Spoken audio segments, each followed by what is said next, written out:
Okay, since it's 4 o'clock here, I just noticed, and we'll try to move along to accommodate people. That'd be fine. I have till 6, so something downtown anyway, so. I'll call the Housing Commission for the city of Davenport together for our meeting Monday, March 18th, 2024. Our first order of business, I'll do the roll call. Joyce Miller. Here. Gary Susich. Here. Our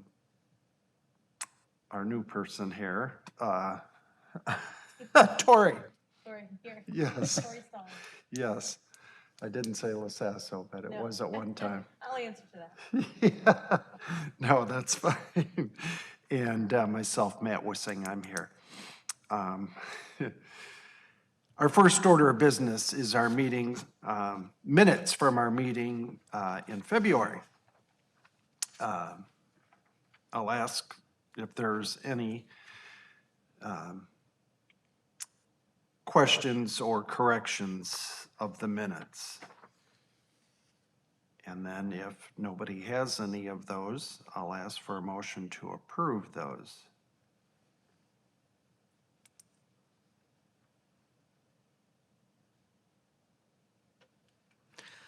I make a motion to approve the meeting from February. Second. Great, it's been moved and seconded to approve the minutes from our February meeting. All those in favor say aye. Aye. Opposed, same sign, those pass. Next, we'll go on to the financial reports for February. Again, I'll ask if there are any corrections or questions to this point.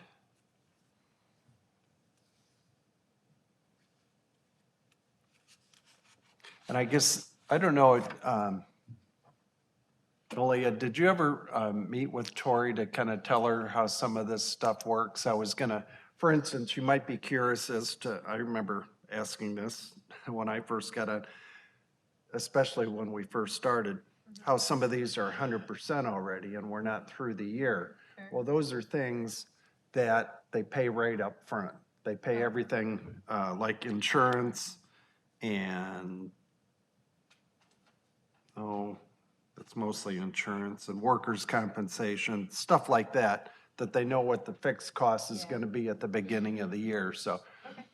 Yes, they weren't on a wild spending spree or anything, but I just saw those and thought, let you know why those are. That's correct. And if you ever have any specific questions, or if you want to go through, I know Joyce and I have, Commissioner Miller and I have sat down and gone through some of these reports, just let me know. Specifically, if you see a significant increase in a category that's unusual, and you'll recognize that over time.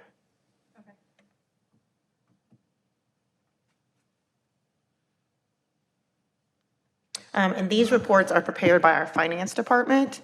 So monthly, I run the report around the middle of the month, very close to when we have our meetings to get the most up-to-date information. But the numbers are subject to change daily, weekly, or monthly as necessary. Now, I have a question, Malia. Instead of things at 100%, I see one that's 0%, and that's memberships and publications. Has the office become antisocial or anti-reading? Good question, Commissioner. No.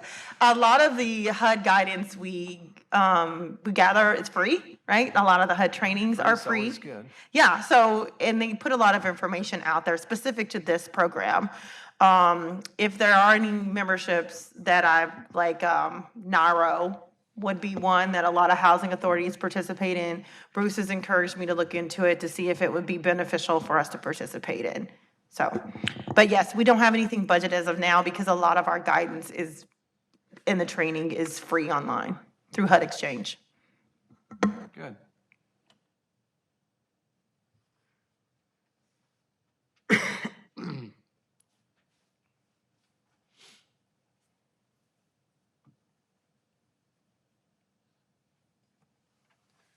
Joyce, you see anything in there that you have a?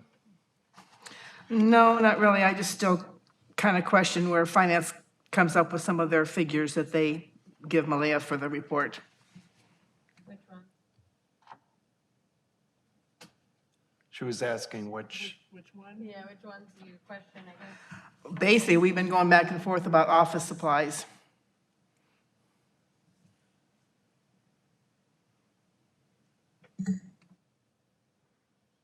well, last month we did get the full spreadsheet for the month, or for the, I can't remember. And one item we noticed on that, because I'd never run the full detail of office supplies, is our postage is a significant amount of our office supplies, and we're billing a month behind on that. And so that process is, I know, a month behind. So, that might be a contributing factor to why that number lags. That's pretty much the extent to what I know, with regards to how information is put in there. It's put in as soon as it's been processed, right? So it goes through a number of steps before, again, we bill, we receive invoices, or we bill, we receive invoices, and then when the funds come for those invoices to be paid, it's processed. So, that's as much as I know about, how finance, updates this information. Well, I remember at one of the other meetings, and I can't remember the girl's name, and she said something about that, which I didn't understand, but I thought there was no sense in going any further on it, that if you have a bill and it comes in this month, how do I phrase this? Instead of it getting recorded in that month's figures, it goes back to the month that it was applied to. And I thought, how can they change the figures from past months then when this happened in this month? But I don't know. Governmental accounting can be a little bit complicated because we can bill for several months out. We can pay a supplier several months back. We could be paying a supplier now from services from October. So it's very cumbersome. But again, at the end of the year, the numbers match. And that's that financial report that we receive from our finance. They match dollar for dollar. Okay, I'm going back on some of the other spreadsheets that you supplied to me a couple months ago. And I've still got all those, and none of those figures of what was posted for a certain month on office supplies. You add all those up, and they came nowhere near to the amount that we were given in our report. Yeah. So I still just, like I said, I could not figure, and for office supplies, I really can't consider that as government financing. That's just basic. Well, and it's all government financing. So like all of salaries, all of that, how that is accounted for, it's all, because sometimes insurance is added at the very last minute too, so, and those things change. So those are a little bit more variable. But I mean, that's the best explanation I can give. It's when it's being put in and when it's being billed and when the invoice is being completed. And that can vary from time to time, which is why I provided the report, the full detailed report that I had access to. Like I said, I can understand when it's billed out and everything else, but then you get paid for it in the next month. Okay, I can understand that. But why isn't, when you receive the money in this month and it shows that it was posted for that month, but yet the figures don't add up? And are we talking about, based off of the math that you've done, are we talking about a significant amount of money? Are we talking about a couple $100 here, which could be one purchase, or what is it? When this all started was $699.06 off. Okay, and so what are we at now? I don't know, because I don't have, what the figures that we are being given from finance, specifically for office supplies. Okay, You take your year-to-date, you add what was spent, gives you your running year-to-date, and they are adding up. But like I said, I am questioning the figures that finance is giving us for the expenditure for just that month. yeah, and so we know, and the year-to-date number at the end of the fiscal year is what matters the most, is that what we spend is accounted for in that fiscal year.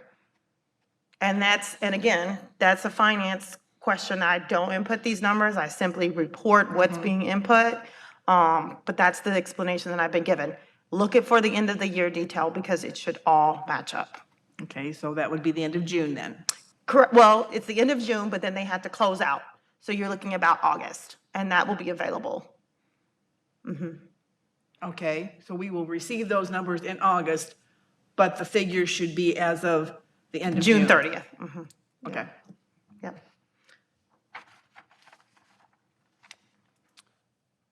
okay, if, I make a motion to oh, approve go ahead. the finances from last month. Second. Great, it's been moved and seconded to approve the finance report for the month of February. All in favor, say aye. Aye. Opposed, same sign. Hearing none, those pass. Next, we'll go on to the occupancy report here.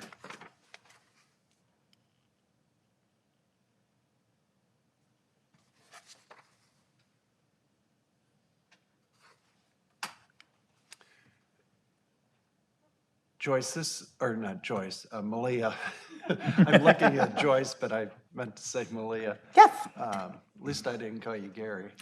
it's all good. It's all good. Nothing against All Gary. my but- street, all my street names. Anyway, and I'm not quite sure if this is the right time to ask, but we've kind of hit on it a couple times. As far, since Section 8 is all we deal with anymore, and potentially getting more landlords. Have you come across, and maybe they wouldn't say anything if they're a no to it, about just not wanting to deal with Section 8 at all for either having bad experiences in the back, or more like in the past, or more likely just hearing anecdotal things, or,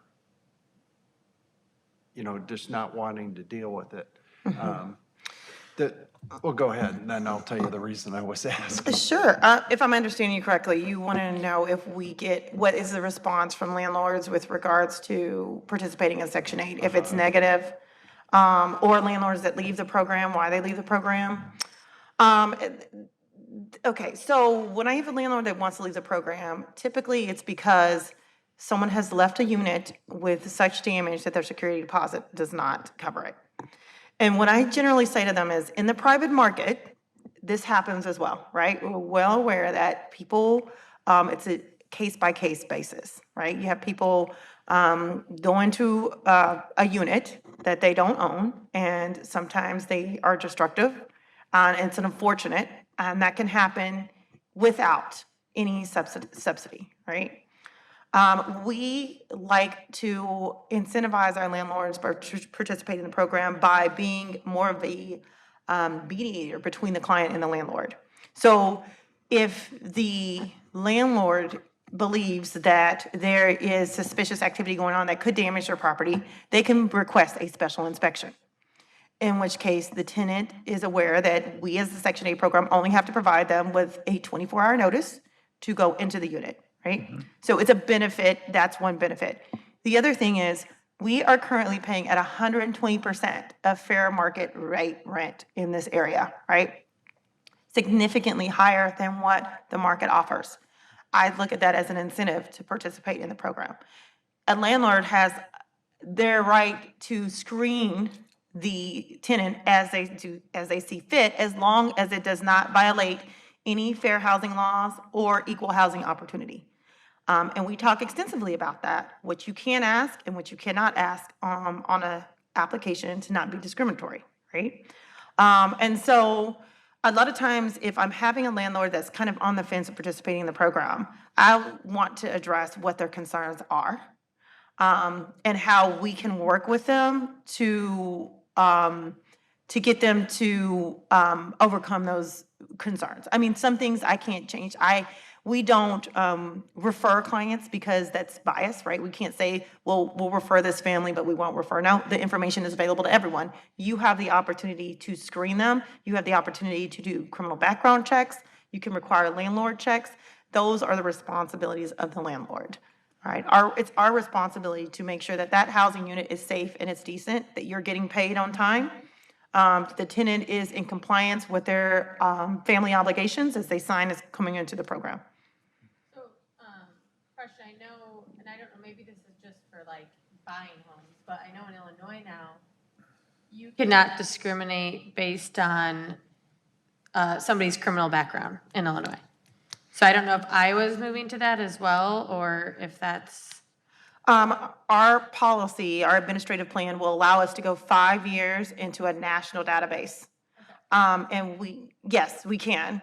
But again, this is on a case-by-case basis. If someone is in some type of rehab facility or substance abuse facility and the crime they had committed, let's say, was due to addiction, right? Then we have the ability to look at the crime, look at the current circumstances, and then make a decision as to whether or not they should be eligible for the program. So it's a good question. Yeah, well, the reason I asked it is I heard a story on public radio this morning about, well, the one city they mentioned was Philadelphia, but some other cities too, where I think somehow they're giving, when people sign up, even though it is Section 8, and I don't know the details, I was gonna go look it up. But generally, it wasn't gonna have that stigma of Section 8 because they got paid a different way somehow, where the landlord wouldn't know that they were Section 8, even though they were. And they weren't hiding anything, and they would still get that same payment, but it would, and apparently this is something that HUD is asking housing agencies to try or to experiment with. I mean, not everybody does that, but they're doing it at like a few test cases I to can see. imagine, based on just discriminating as a whole, I mean, And yeah, as you know, we are in a state where you can say no, Section 8, right? And so it could have a lot to do with the policies of that state, the politics behind that, I'm not really aware of. I'd like to see more, if you Yeah, come I'm gonna- across that I'm gonna article, try. I just didn't have time. to- Yeah, I heard it I've- early this morning, and like to see I'm always interested in what's going on out there. There's a lot of other communities that are doing it just as well as we are, if not better, and we're open to whatever they're adopting. There are fair housing laws and practices that protect people in this program. We educate our landlords on fair housing rights, equal housing opportunities in your screening and your applications. It is discriminatory. Familial status is a protected class. So you can't say, how many kids are you gonna have in this house, right? You could be discriminating against someone and those are things that sometimes genuine landlords just don't know that they cannot ask, right? And so it's educating, providing them with educational opportunities and building that rapport. Every new landlord that comes to our office, I try to take the time to talk to them so they can put a name with a face. And we're not just a program. We are a program for the people that we serve, right? And so we are taking on a new initiative this year to try to, and I'll address this in our annual plan, really kind of overcome some of those obstacles and barriers, not just with the landlords, but with our tenants having access to housing, right? We know that low to moderate areas, income areas in this community are there are not very many participating landlords in those regions, right? So we're wanting to engage with those landlords and get them to participate in the program. And what are the barriers to stop them from coming into the program? How can we work with you to help get our families in those areas? Right. But I will address that a little bit more in the annual plan. okay, that's fine. I just didn't want to take up too much. So I guess we talked about that. I'll ask for a motion to approve our utilization report for February. If there's no other questions or comments. I'll make a motion to approve. Second. Great, it's been moved and seconded to approve the occupancy report for February. All in favor, say aye. Aye. Opposed, same sign. Those pass. So now we have this resolution. If I may, Commissioner, provide a little back history on this.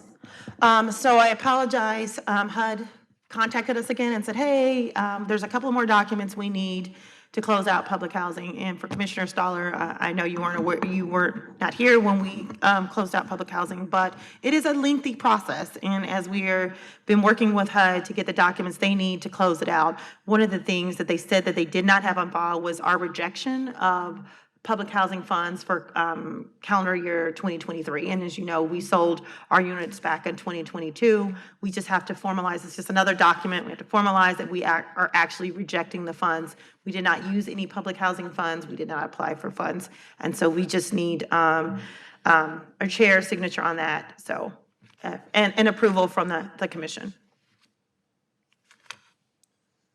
Okay, why don't I read this, and you folks can read along, I guess, just to be official here.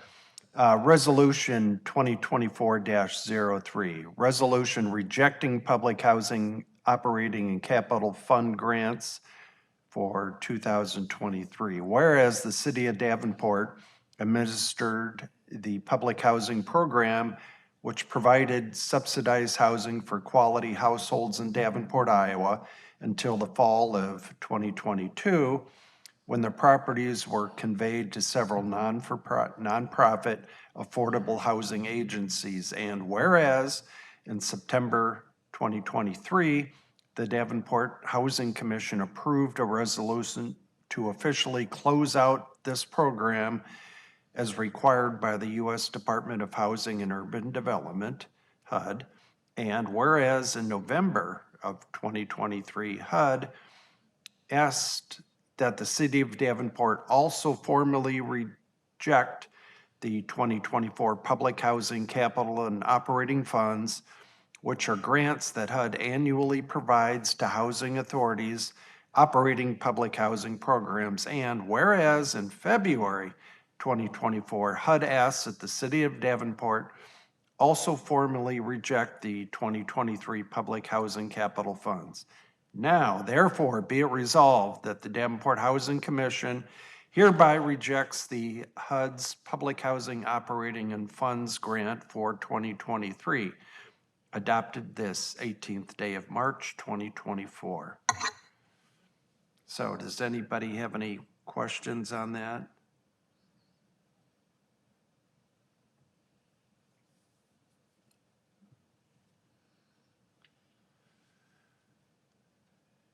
If not, I will ask if someone would move for approval of this resolution. I make a motion that we approve Resolution 2024-03. Second. Great, it's been moved and seconded that we approve Resolution 2024-03. All those in favor say aye. Aye. Opposed, same sign. Now, I think it's your show, Malia, for Okay. your modifications of the administrative plan. Yes, Commissioners, if you remember last month, I presented on the modifications to the administrative plan that we have proposed. The administrative plan has been open for public review since February 16th of 2024, and it will close out public review April 16th. We introduced the several modifications to the administrative plan. The first one being the reduction of the minimum rent from 50 to 0.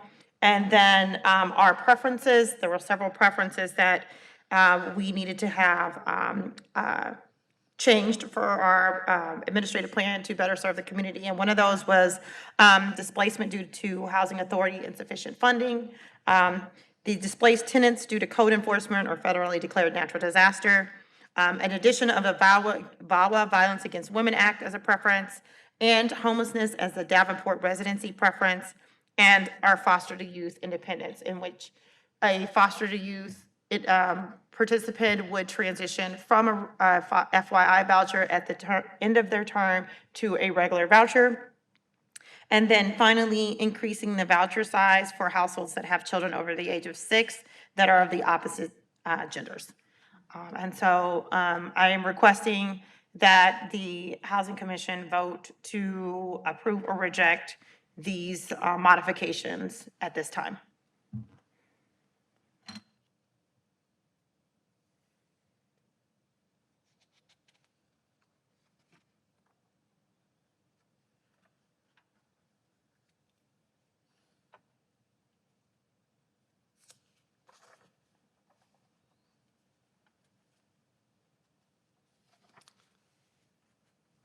Does anybody have any questions on any of this? It's pretty lengthy, but.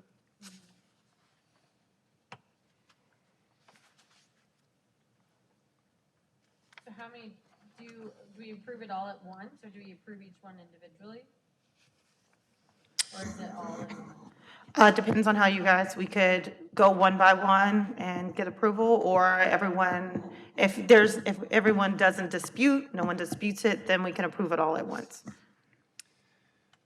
Well, let me ask you, Malia, on Plan Elements B, the 2 yes check marks here. Oh, I'm sorry, Housing Commissioner, I was referring to this. Are you looking at the annual plan? Oh, Okay. I'm sorry, this is the checklist for at the very, very back. Yep, last page, sorry. okay. I'm sorry, I was working my way through here. Oh.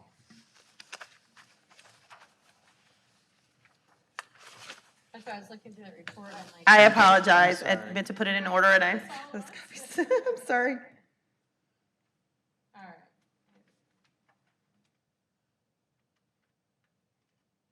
Now it may make more sense. So then do you think maybe just go through these like vaguely with you and then we can all just say approve or reject? Is that, If you would like me to recap on each one as we go through, I will present it however you all, what's easier for you all to, like, whatever, what works for you, just let me know. So in the administrative plan, we talked about the reduction of the minimum rent from 50 to 0. Reducing the minimum rent to 0 would prevent any undue hardship for the tenants that were unable to pay the minimum rent due to death in the family or a lost job. We can't go back and pay that minimum rent, and thus it could cause them to be evicted. So we proposed just reducing the minimum rent from 50 just to 0. That was our initial proposal. But that's not for everybody, right? That's specific individual cases? Yes, that would be for any households that are, their minimum rent is 50, and they're unable to pay the minimum rent due to unforeseen circumstances. HUD requires them to file for a minimum rent hardship, and then they have to take some extensive steps in order to, because we can't back pay the 50, because that is their minimum rent that is due. Okay, I thought you had mentioned that previously, but I was just. Now, the displacement due to the PHA insufficient funds, do you, So. when would? That would rarely happen. Okay, so that would be in the event that a housing authority shut down because they lost their funding. And someone had a voucher at the housing authority and wanted to come to another housing authority because they lost their voucher. It had nothing to do with the tenant's participation. It's extremely rare, very unlikely to happen, and that's why it's ranked so high. But it provides that participant to become an applicant and get very high on the list because they lost their housing because of another housing authority. so basically they could take a spot of someone locally because theirs was lost across the river. So it's a preference. So they may rank higher, but there are still other rankings that they could, other preferences that could be combined that could be just as high. But it is the highest, yes. Okay. And it's industry standard.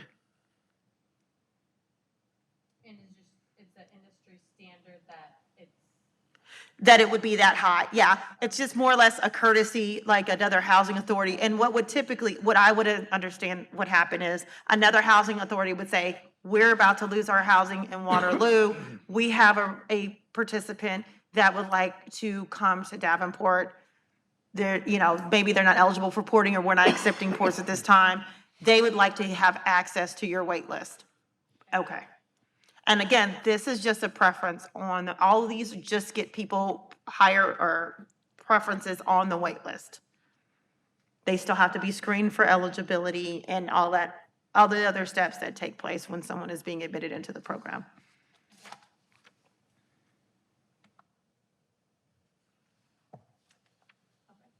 The displaced tenants due to code enforcement or federally declared natural disaster. Again, this preference is in effect for 90 days from when documentation is provided for that federally declared natural disaster or that code enforcement evacuation.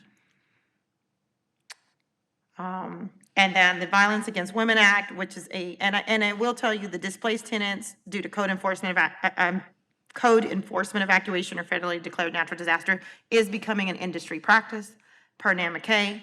The Violence Against Women Act gives preference for survivors of domestic violence that are currently fleeing, which would be within the last 12 months, documented.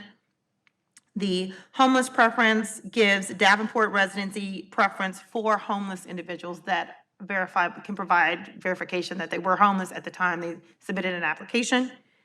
And then the foster, again, as I said, the Foster Youth to Independence is a program that we currently run, and the participant can remain in the program for 36 months or up to age 24. At that time, if our wait list is not open, they're termed from the program.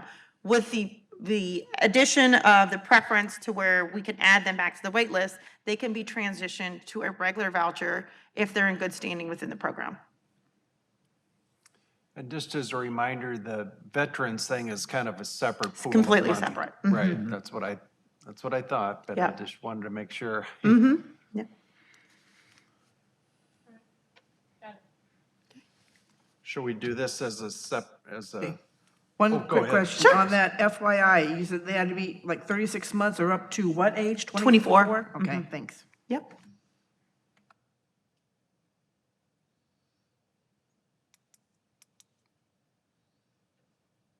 Would it be easier if we did the administrative plan separately and then go on to the, our next? I would not like to confuse you, so I think it should be better, Okay. it would be better if it was separate, I yeah, was kind of hoping so. yeah.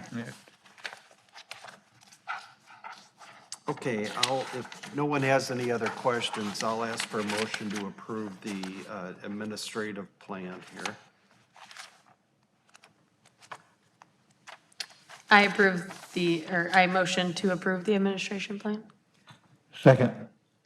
All right, it's been moved and seconded to approve the administrative plan. All those in favor say aye. Aye. Opposed, same sign. That passes. So now we'll go on to the annual plan. Okay, and I will have to double check, I know that I need your signature, Commissioner Weising, but I may need the signature of all the housing commissioner members to submit to HUD for that approval. Okay. So we'll follow up with you guys then. Okay, perfect.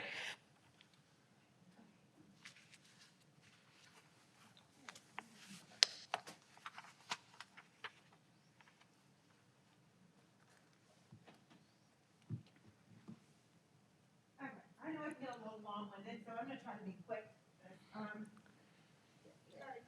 Most of you have been on the commission for quite a while, and so, Not Tori.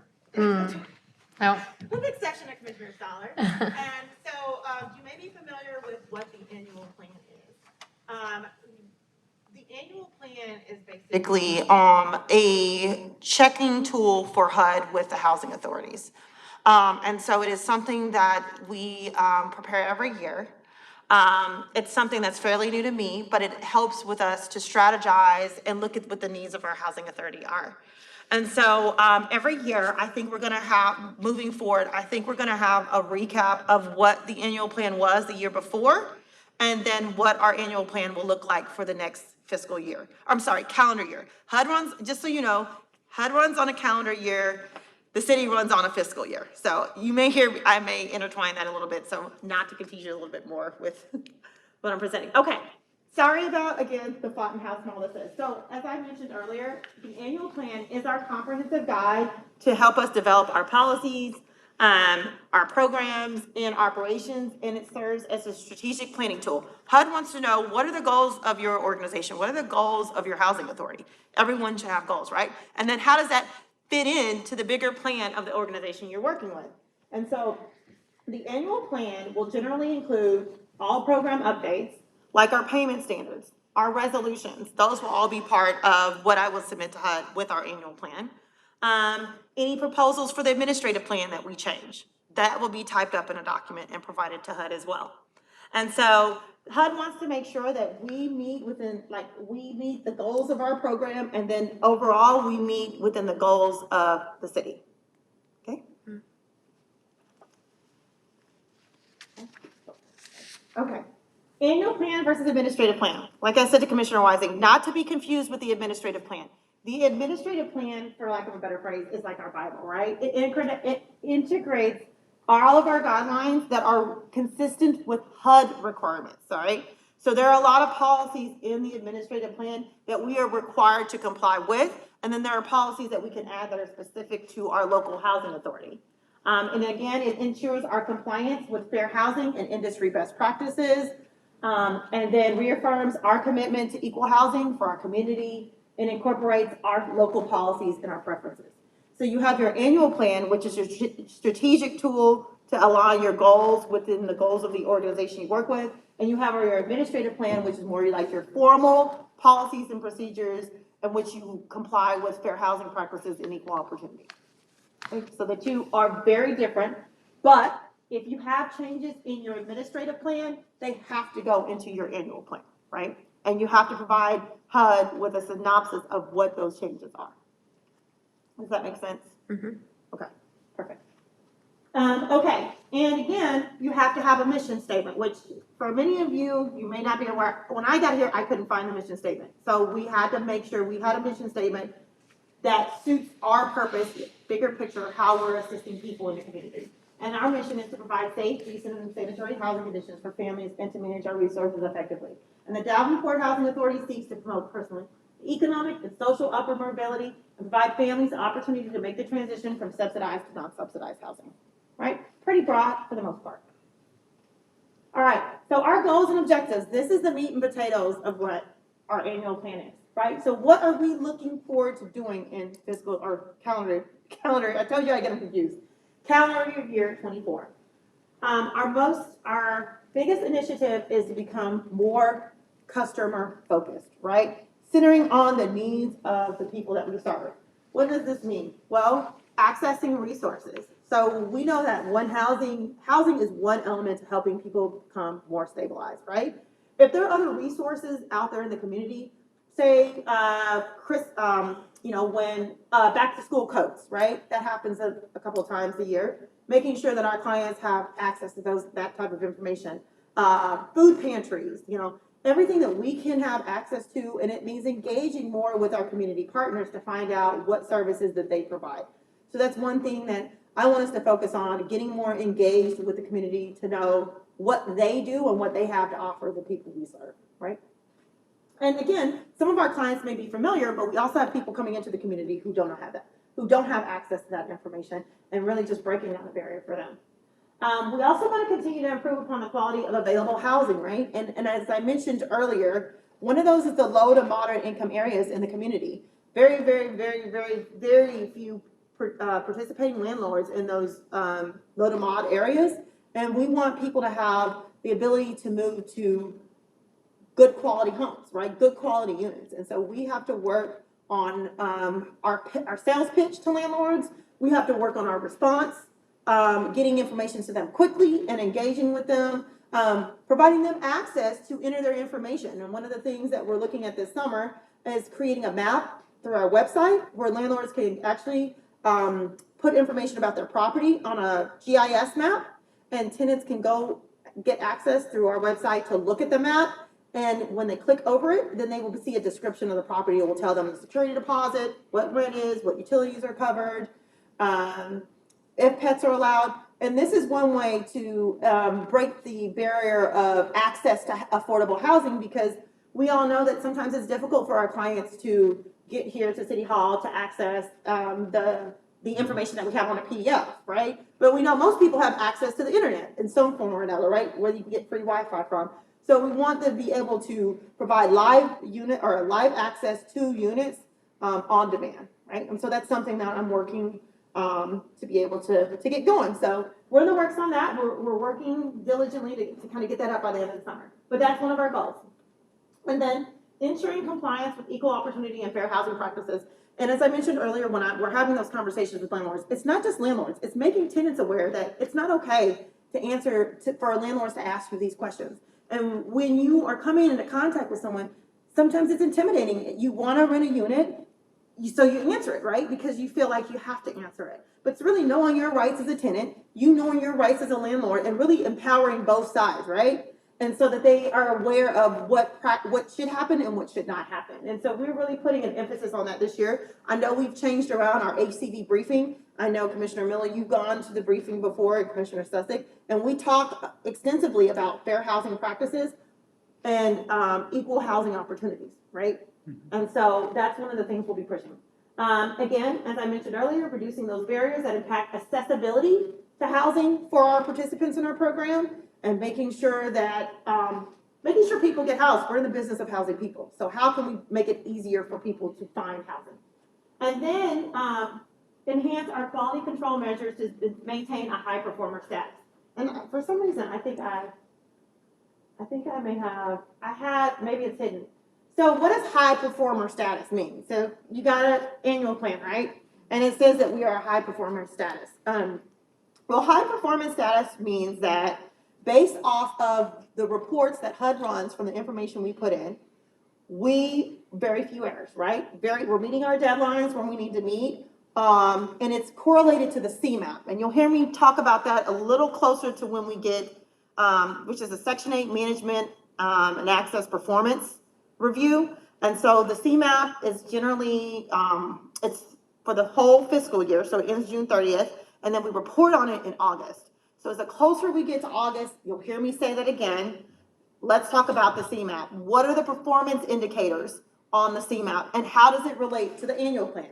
So I'm making the connection today just between the annual plan and the administrative plan, but then I want to make the connection between CMAP and the annual plan, okay? So that it all makes sense as we, circle back to this time next year, okay?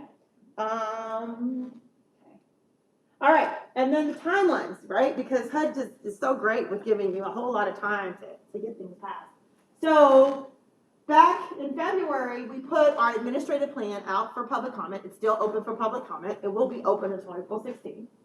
And then we were set to approve the administrative plan changes last month, but in all fairness, I did the presentation. I wanted you to have some time to review what we discussed, and then have the opportunity to approve it, approve it or reject it, and we got through that today.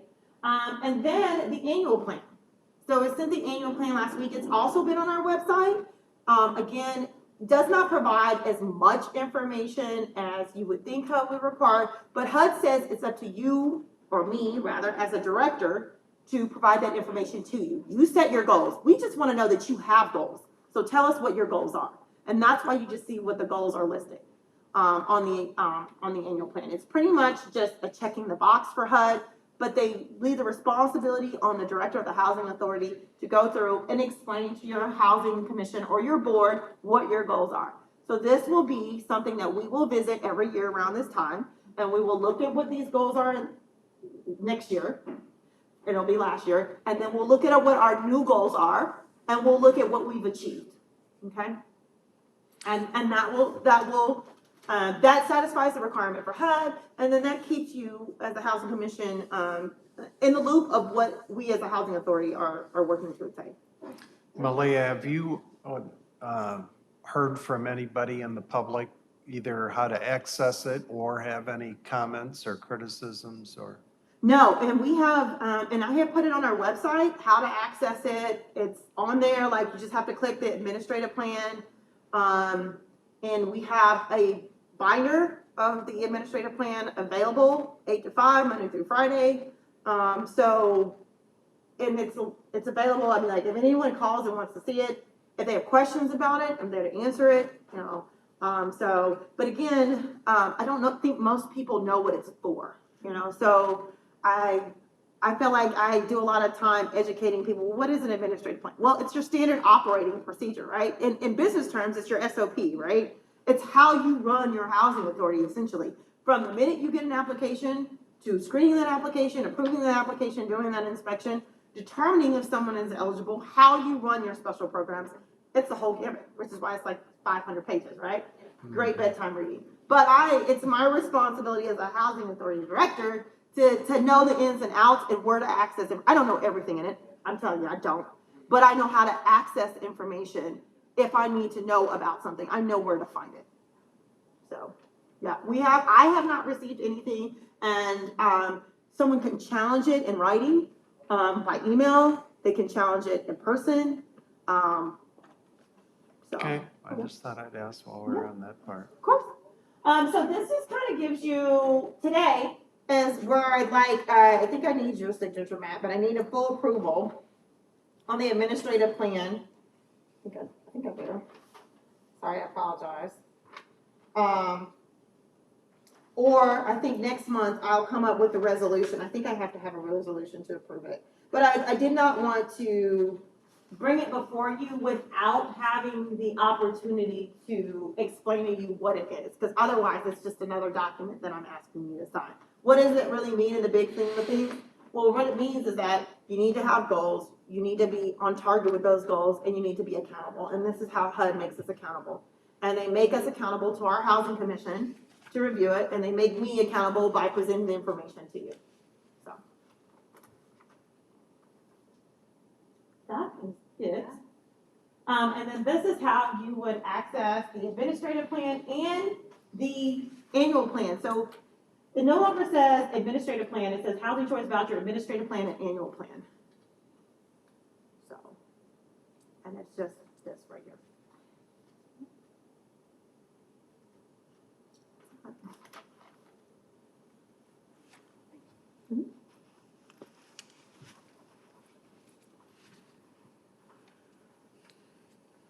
So is your preference to wait till next month to do the official resolution? Because I don't see a page in here for that. Yeah, I need to check with Bruce. I don't know if we need an official resolution to approve it, or we just need to, have it out for public review, and if they don't contest it, we approve it. But I will have more information the next time we meet,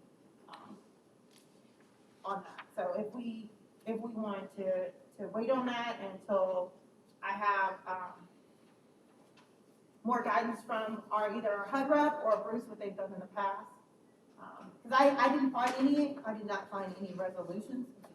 I did not find any resolutions to approve the annual plan, other than, it was on the agenda. Okay. Well, why don't we wait to be sure then, and Okay. And that way, if you have any additional questions, and then that public opinion, then the public review period is up as well, so. okay. That does that. So I guess we're on to discussion. Joyce, before I came in, did you ask Malia about that thing on the council agenda? Otherwise, I can ask her. Yeah, we have talked to Bruce about it. Oh, you have? No, we need to. Oh, need to. Okay. What was it?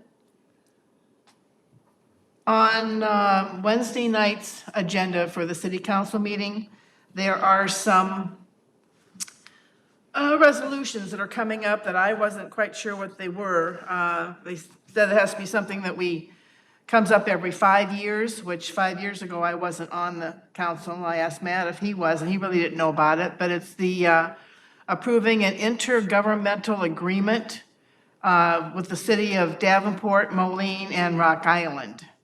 And it's any housing department that is with HUD, and they are receiving community development block grants and the home investment partnership funds. And to do a study, right? Well, these are the resolutions for them. This is what like I said, I thought they were like first consideration, second, third, and then resolution. But I wasn't really sure on this, but there's that one, and then there's another one that's for a complete and regional housing needs assessment. Yeah, that's what I was thinking of. I saw that one. Those were the two, so I wasn't really sure about this, and I was gonna talk to Bruce about it, but, because Malia said that Bruce would be the person to go to. And when would he be available to?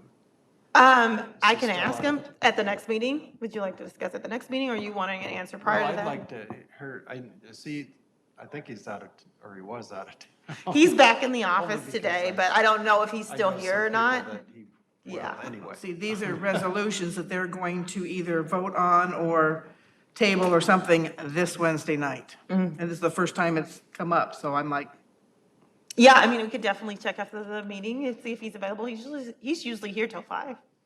I can check. that'll work. Okay. Okay.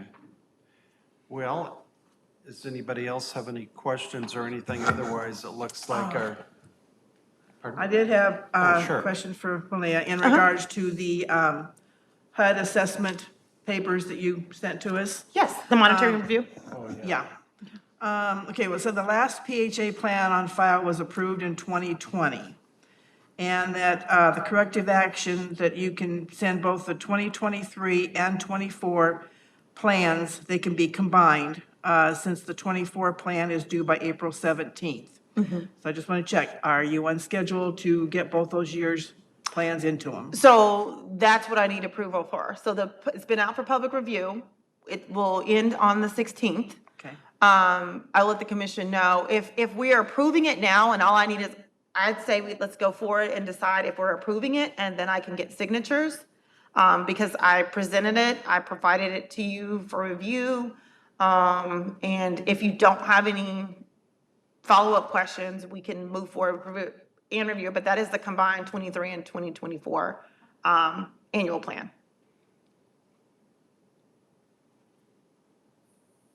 So basically, you need our approval, and then you can move forward and get the signatures. Correct. Okay. I'm good with that. I'm good with that. Yeah. Okay, well, I'll ask for a motion then to approve the resolution to the annual plan for 2023 and 2024. Second, Oh. do we need it? I approve. I'll be Sorry, I was trying to read something for something I have to go to it. So I'm You got it. sorry if I got mixed up. You said it. So it's been moved and seconded to approve that. All in favor, say aye. Aye. Opposed, same sign. Hearing none, we'll do that, and then we can sign. Do you need us to come in before? Oh, I will send an email. I'll find out. It may be one, but it may be every signature. I Okay. think the same thing with the administrative plan. I think I may need all signatures on that as well. So, Commissioner, if I may, and I apologize because I know we're running a little late, say one more thing. We are proposing to have an ethics training because it is a requirement as Oh, yeah, part of the There were a review. couple that I was going to ask about Okay, that. I am working with Nicole Gleason out at Public Works to get, and it will be during the duration of one of our meetings. So I will keep you advised. I meet with her on Wednesday so that we can get that on the schedule. Okay, sorry. Yes, I know there was a couple trainings that were listed in there, and I don't recall ever going through those in the past, so maybe that's one of the reasons that they've, And we're also going to be, for the federal conflict of interest restrictions, we're going to get copies of that then or whatever. Correct. And so the conflict of interest, I think that's all tied into the same training. So you'll have a conflict of interest statement that you'll have to sign as well. Yep.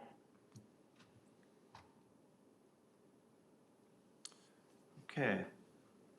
Well, it looks like the third Monday of next month is the 15th, which is also tax day, so file. Lovely day. File early or ask for an extension beforehand, or we're close to the post office, so if we don't go past 5:30, you can run down to Second Street or hit that enter button if you do it the newer way.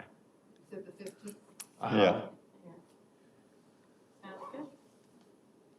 Okay, if that's it, I'll ask for a motion to adjourn. I make a motion to adjourn. Second. All those in favor of adjourning, say aye. Aye. Opposed, same sign. There we go.